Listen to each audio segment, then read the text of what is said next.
What on earth is going on? I muttered to myself, unable to believe the scene unfolding before my eyes. My husband was walking arm in arm with another woman, looking cozy. It was clear at first glance. He was having an affair. When I got home, I was beside myself with worry. Everything I did, thoughts of my husband and that woman haunted me. I hoped it was all a misunderstanding. But the more I wished for it, the more depressed I became. A week later, a call came from a junior colleague at work. The topic was about my husband's affair. Although feeling guilty, my colleague had investigated my husband's infidelity and handed me several pieces of evidence. Just as I thought. That day, I couldn't bring myself to cook dinner, let alone do the laundry or clean as usual. Completely listless, I just sat on the living room sofa, waiting for my husband to return. 5 hours later. As the surroundings darkened, my husband came home in high spirits. "Honey, I'm home." "What's up?" he asked, seeing me sitting silently in the dark room. "What's this?" I confronted him, showing the evidence photos I had received earlier that day. I was hoping he would admit to the affair and say he would leave her. "I'm sorry. I was just tempted. But, I care about both you and the woman in those photos." "What? That's your excuse? You're kidding me." I could maybe forgive him for admitting the affair. But to say he cares about both his wife and his mistress was just insane to me. I confronted him, and in response, he said, "I seek comfort from you and excitement from her. Both are important to me. I can't imagine letting go of either of you." Then, blatantly unapologetic, he headed to the bathroom. Both of us important. What kind of nonsense is that? It's like being nothing more than a convenient woman. I shocked by my husband's unexpected response. I realized I couldn't live with this man any longer. While he was in the bath, I packed the bare minimum and decided to go back to my parents' house. My parents' house is an hour's drive from the house where I live with my husband. "Huh? What's up, sis?" My sister greeted me as I arrived. I learned from her that our parents were away in Alaska attending a relative's wedding. "Actually, my husband's been cheating on me, look," I said, showing her the photos of my husband's infidelity. "What? He really cheated?" Though skeptical at first, my sister listened intently to my story. After I had finished, she said with a big smile, "Congratulations, sis." "Huh?" I was shocked by her heartless comment. My shock quickly turned to anger. Saying congratulations to me right now is just not appropriate. "Congratulations? Don't joke around. What's there to celebrate about being cheated on?" "What? I mean, it is a good thing, isn't it?" My sister spoke cheerfully, but I felt a disconnect in her tone. At that time, I didn't know the reason behind her attitude, which I would later discover. My name is Natalie. I'm 32 years old. I have a sister, Mary, 3 years younger than me, and we're complete opposites. Mary is always bright and good-looking. On the other hand, I have a gloomy personality and what you'd call a plain face. I lack confidence in my looks, which has always been a complex for me. However, despite our differences, we've always been close. It may sound weird coming from me, but Mary has always been a caring sister, choosing to live quietly, perhaps fearing comparison in looks and personality. "You're beautiful, you know. You don't have to worry about me, you should live more freely. I'm fine this way. I don't want to outshine you, sis." We used to have such conversations. I really admire her. Time went by, and I went to college. One day, as I was walking around the campus, I had almost resigned myself to the idea that I wouldn't have any romantic experiences even in college. "Can I help you?" Suddenly, a man approached and spoke to me. I thought it was rude of him to be surprised after approaching me. He must have been shocked by my plain face. Thinking this, I was about to leave hurriedly, but the man said something unexpected. "You have a classic beauty. I've never seen such a wonderful woman." "Excuse me?" For the first time in my life, a man called me beautiful, and I was struck by a strange feeling, stopping in my tracks. I'm John, a sophomore. Would you like to join the tennis club? Tennis? Yeah. I really want to do club activities with someone like you. I'm flattered, but I've never played tennis. No worries. There are many beginners. I'm experienced, so I can teach you. Please? Feeling good about being complimented on my looks, I couldn't turn down John's invitation and ended up joining the tennis club. Well, this kindness is probably just temporary, I thought, still lacking confidence in myself. But John was different. He always called me a classic beauty, and we had great conversations about our hobbies. John loves movies and Italian food, which I also enjoy. Soon, we hit it off and started dating. Hey, Mary! I got a boyfriend! Really? Congratulations, sis! Mary was overjoyed and cried tears of happiness when I told her. My college life became smooth sailing, and I had a lot of fun with John without any major fights. Then, John graduated from college first. At that time, he took me to meet his parents.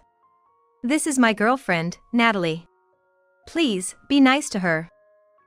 Nice to meet you. Why so nervous? We're not here for a marriage proposal yet. Just relax. John is good at making conversations and jokes. Everyone naturally smiled listening to him. John's parents divorced when he was 3, due to his father's infidelity.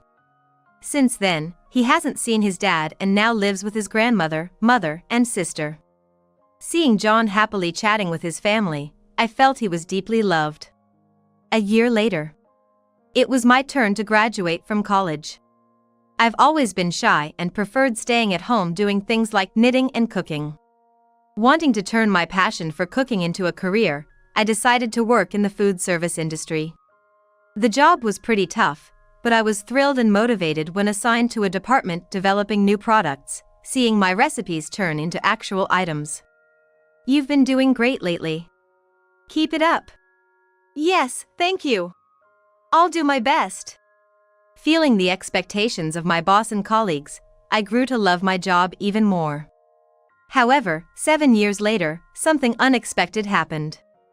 John invited me to a fancy Italian restaurant where he proposed. I told you I'm being transferred to Dallas, right? Yes. I don't want to be apart from you, Natalie. Will you come with me to Dallas? I was so happy about John's proposal that I almost cried. But I wasn't ready to leave my job yet. I'm grateful, but can I have some time to think? Sure. After that, we had a pleasant dinner and went home, but I couldn't stop thinking about how to respond. The next day, I went to work and shared the proposal news with my coworkers, seeking advice. I knew I should make my own decision, but I was torn. Hey, what should I do? John wants me to move to Dallas with him, but I don't want to quit my job yet. What are you talking about? Being proposed to and getting married is the happiest thing. If you miss this chance, you might never find someone again. You should go. Hearing those words, I had an epiphany. Sure, I didn't want to quit my job. But as my coworker said, missing this chance might mean no more boyfriends or marriage for me. All right, I've decided. Thank you. Your words helped me decide. I'm going to quit my job and get married. I reported my marriage and resignation to my boss. My boss was very happy for me. It's a shame to lose someone as talented as you, but be happy with your husband. Thank you so much. I'll do my best. And so, I married John and moved to Dallas. As a full-time homemaker, I honed my cooking skills even more. The meals you cook are the best in the world, John would say with a grateful smile. Every time he said that, I felt glad I got married. However, there was one thing we didn't see eye to eye on. About children. I desperately wanted children with John, but he wasn't keen, partly due to fertility issues on his side. Despite my suggestions for fertility treatments, he kept saying, "Not in the mood right now." Work's too busy, and kept refusing. Does he not want children with me? That thought left me feeling a bit lonely. Soon, I turned 30 and started feeling more anxious about having children. But all I got from John was, let's talk about it seriously sometime. 2 years ago, John was transferred back to the New York headquarters. During our time in Dallas, I kept in touch with my family frequently and was constantly asked about grandchildren. So, I decided this was the time to really discuss fertility treatments with John. You know, my parents keep asking when they'll see a grandchild. Okay. Once we're back in New York, we'll get the treatment. Reluctantly, John agreed to the fertility treatments after I mentioned what my family said. Maybe now, we could finally have a child. Excited, I eagerly awaited our return to New York. But I never imagined what would happen because of moving back. A month after returning, we started looking for fertility clinics. Though I was enthusiastic, John was still reluctant. Hey, how about this place? It's close to home. Eh? Oh, yeah, sure. His half-hearted response. It felt like I was the only one excited. I wanted to complain but held back and asked if I could make an appointment. How about next Wednesday afternoon? I want to book it. No, can't do that day. Just got back here, remember? Work's too busy, no time. Then when can you make it? I don't know yet. I'll let you know. Indeed, John was busier than when we were in Dallas, with more overtime and weekend work. But if I kept quiet, we'd never get to the treatment. Persistently nudging him over the next weeks finally paid off, and he begrudgingly agreed to take an afternoon off during the week. The day to visit the clinic arrived. John was coming directly from work, so I went to the hospital first. Today, the doctor will surely help us, and soon we'll be able to have a child. I arrived a bit early and waited in the hospital's lobby for John. But there was no sign of him arriving. What's going on? Our appointment time is almost here. I waited nervously for John, but he still hadn't arrived. Finally, our appointment time came, and I was called into the consultation room. I believe we asked for both partners to attend the infertility treatment consultation. We can't determine the cause if only the wife comes, the doctor said with a slightly exasperated expression. I could only bow my head and apologize. I stepped out of the consultation room and called John. Hello? Our appointment time has long passed. Sorry. Some urgent work came up. I can't make it today. John hurriedly ended the call. If it was work, he should have told me sooner. Frustrated and feeling let down, I felt a surge of stress. That's it. I decided to treat myself to some good food. Leaving the hospital, I headed towards the bustling downtown area. As I aimlessly wandered, pondering what to eat, someone suddenly called out to me. Hey, isn't that Natalie? Huh? I turned towards the voice and saw Sam, a junior from my college days, standing there. Sam! Long time no see! How have you been? I'm good. Wow, it's been a while, hasn't it? Maybe we could grab some coffee? I agreed to Sam's suggestion. Sam was a year below me in college and a junior in the tennis club. John knew him too. Now, he's working in human resources at the same company as John. As we were reminiscing about our college days and looking for a cafe, a bright red convertible appeared. And it stopped about 10 meters ahead of us. A wealthy-looking, flamboyantly dressed lady stepped out of the car. Wow, that's some car. I'd never be able to afford that in my life. Hey, isn't that John? I looked in the direction Sam was pointing. John had said he was working, and it was crowded downtown. It must be a mistake. But to my shock, it was unmistakably John. What? John? Why? I was in a panic. The last person I expected to see was right there. John, all smiles, got into the passenger seat of the flashy red convertible.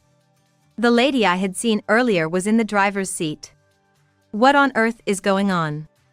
I was completely baffled and just stood there frozen. Natalie? Natalie. Are you okay? Maybe I was mistaken. Sam tried to console me, but I was certain that it was John. He was wearing the same clothes as when he left this morning, and I would never mistake his face. I told Sam, and then, unable to hold back any longer, I broke down in tears. I had reached my limit. All the emotions I had been holding back overflowed, and I couldn't stop crying. Natalie. Let's calm down for a moment. Shall we go somewhere else? Sam embraced me and comforted me in a private room at a nearby restaurant until I stopped crying. After regaining my composure, I said goodbye to Sam and went home. John came home very late that night. You're late. What were you doing? Eh? What do you mean? I was working. John was obviously lying. He ditched our plans for that woman. From that day on, I couldn't stop thinking about John and that woman. A week later, I received a call from Sam. He had something to tell me and asked me to meet at the restaurant we visited that day. John was working late again, so I accepted Sam's invitation. So, what did you want to talk about? Well, actually, Sam seemed to be having a hard time starting the conversation. But since she went out of her way to call me, there must be something important she wants to discuss. Please, don't hesitate to tell me. Well, you know I work with John, right? Yes, I know that. There's a rumor going around the office that John might be having an affair with a client. I know it's presumptuous of me, but I hired a detective to investigate. Here, please take a look. Sam handed me an envelope. Inside were numerous photos proving John's affair with that woman. Is this real? Yes. John is definitely having an affair.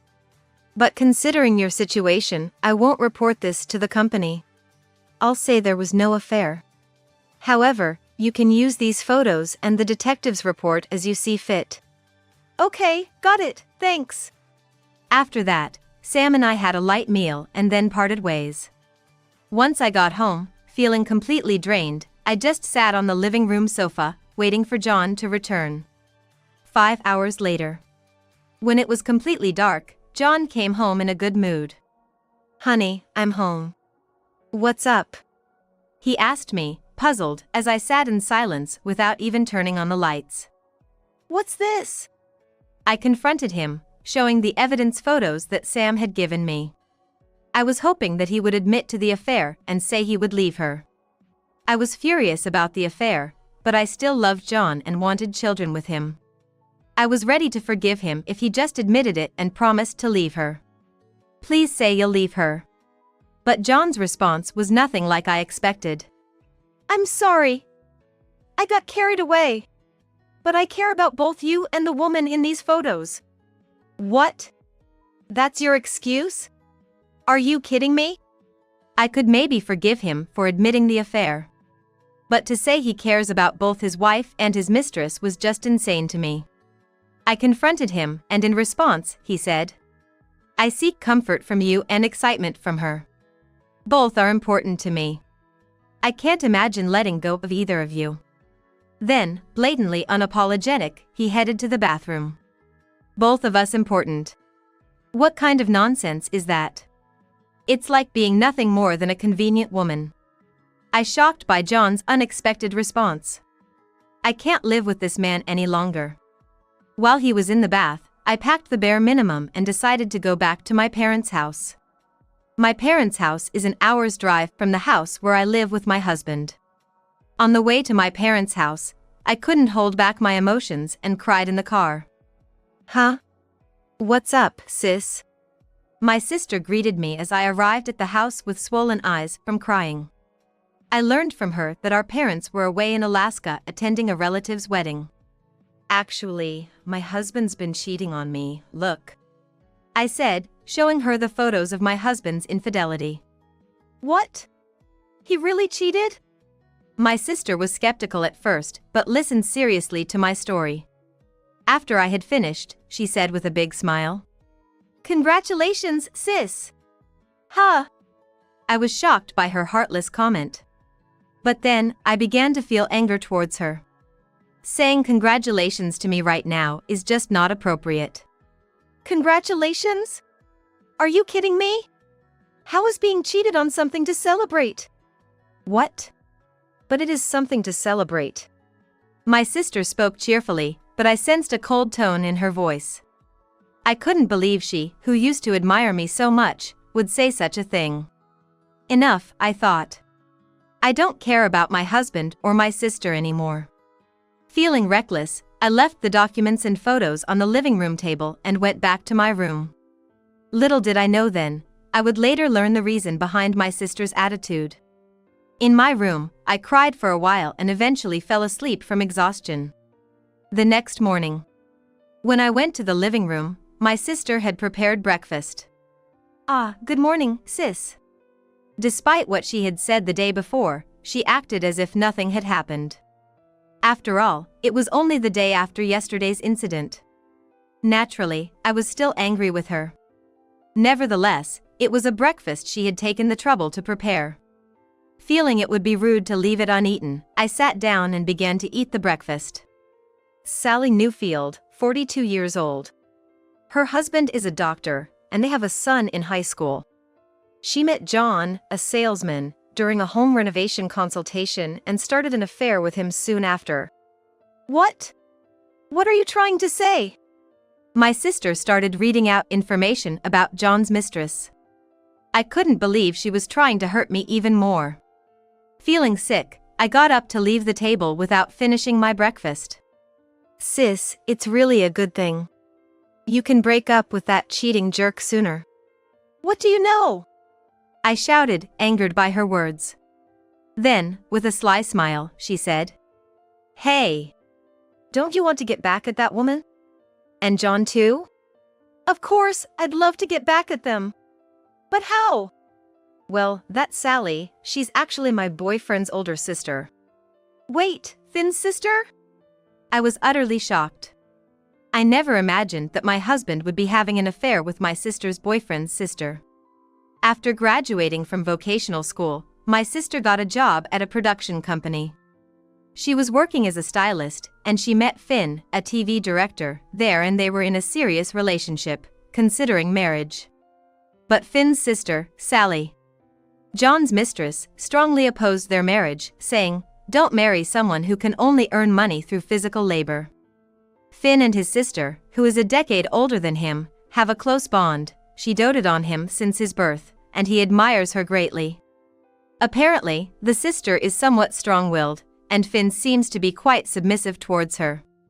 Sally is a bit strong-willed, and Finn, unable to defy her, doesn't want to marry forcefully, hoping for her blessing instead. My sister seemed a bit irritated by Finn's attitude towards his sister. It really irks me, that woman. I can't forgive her either. Hey, sis, please, let's get back at her together. I had no idea my sister was in such a situation. That's why she said congratulations to me. I asked you before, but how are we going to get back at them? I've already planted the seeds. Now, we just have to wait. From that day on, we enjoyed our sisterly life, shopping and dining out, having a great time. I kept ignoring John's messages, asking me to come back, and never answered his calls. Despite receiving numerous messages from my husband pleading, "Please come back home soon," I naturally ignored them all. I never answered any of his phone calls either.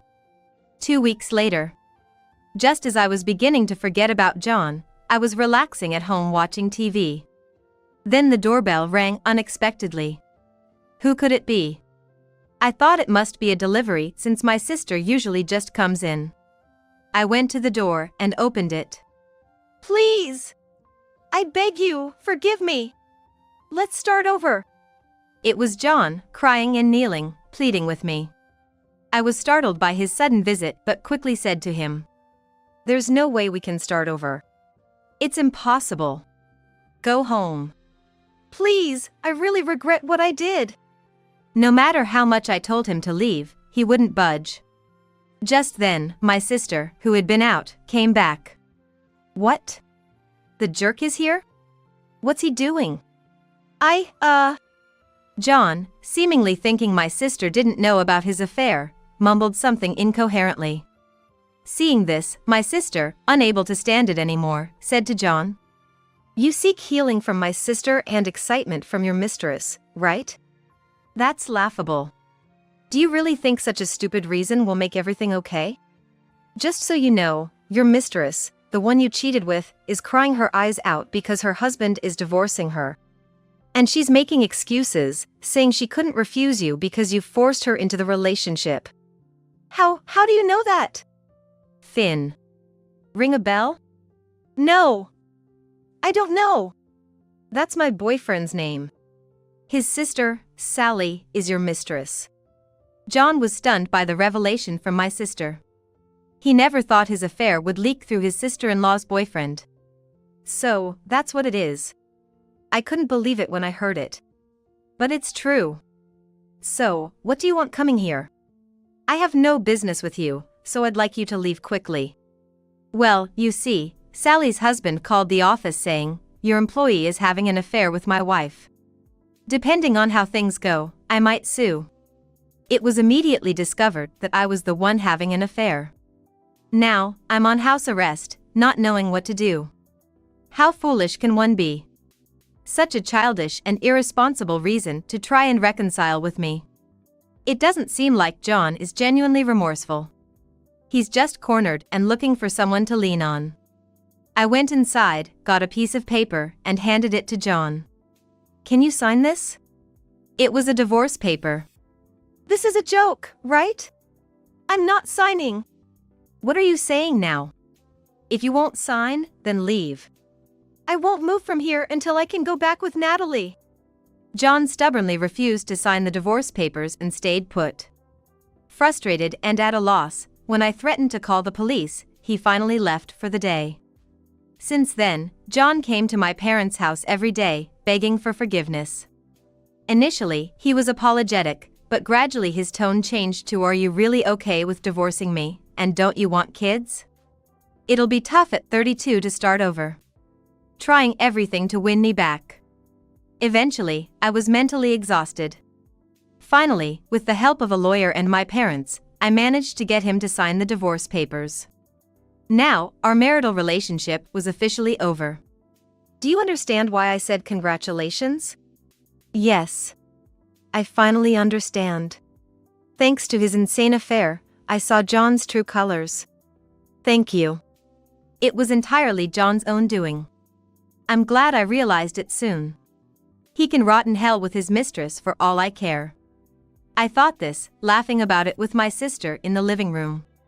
A month later, John's alimony of $40,000 was deposited into my account. I also received this message from him. That's the end of the alimony. I really regret what I did to Natalie. Now, I'm being sued for alimony by the mistress's husband. It's pretty tough. I asked my family for help, but no one will talk to me. Well, it's what I deserve. I've been demoted at work, doing physical labor at a subsidiary company, and I've broken down. Spending my days alone in the hospital. Take care, and be well. It's such a fall from grace to be shunned by his own family and not even have visitors while in the hospital, considering how close they used to be.